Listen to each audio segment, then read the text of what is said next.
আব্দুল্লাহ ইবনে আব্বাস রাদিয়াল্লাহু আনহু ব্যাখ্যা মতে লা ইলাহা ইল্লাল্লাহ 7টি শর্ত: ইলম, ইয়াকিন, আল কবুল, আল ইনকিয়াদ, আস সিদ্দিক, আল ইখলাস, আল ওয়ালা ওয়াল বারা। অতি সংক্ষেপে ব্যাখ্যা চাই, কেননা অনেকে শুধু কালেমা পড়ে জান্নাতে যাবেন এই আশায় সব আমল ছেড়ে দেয় অথবা কালেমা বিরোধী কর্মকাণ্ডে লিপ্ত হই। এতগুলোর ব্যাখ্যা করতে হলে অনেক সময় লাগবে। সোজা কথা, মুদ্রা কথা, শুধু কালেমা পড়ে জান্নাতে যাওয়া যায় না। হ্যাঁ, একটা হাদিস আছে, মান ক্বালা লা ইলাহা ইল্লাল্লাহ দাখালাল জান্নাহ। যে ব্যক্তি লা ইলাহা ইল্লাল্লাহ বলেছে সে ব্যক্তি জান্নাতে যাবে।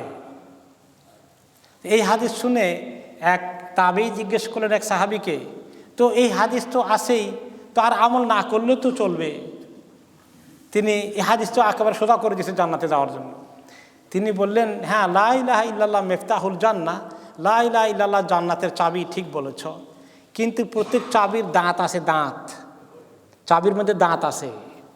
চাবির দাঁতকে কি বলে বাংলায়? আর কোনো শব্দ আছে? চাবির মধ্যে এরকম করে কাটা কাটা কাটা কাটা, হ্যাঁ, এরকম একটা স্ট্রাকচারের মতো আছে। চাবিটা সোজা এরকম সরু না।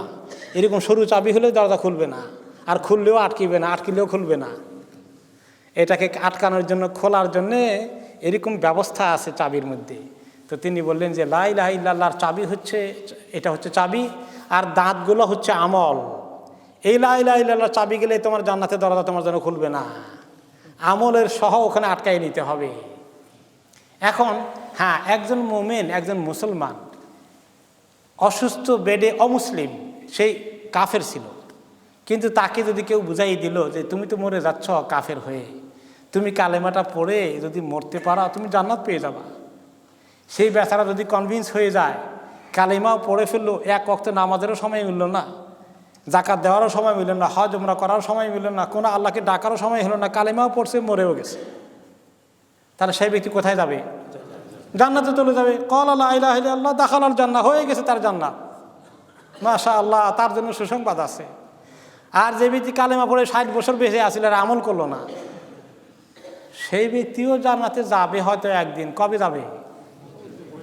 হাজার হাজার কোটি কোটি মিলিয়ন মিলিয়ন বছর জাহান্নামে জ্বলে পুড়ে আমল না করার কারণে ছাই হতে হতে হতে হতে তারপরে যখন এগুলো সব কাজা কাফারা আদায় হবে, তারপরে একদিন জান্নাতে সে যাবে।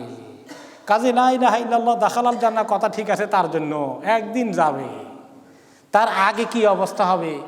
সেই দিন থেকে বাঁচার জন্য ইত্তাকুন নার, সেই জাহান্নাম থেকে বাঁচার জন্য এত নসিহত এসেছে আমলের মাধ্যমে।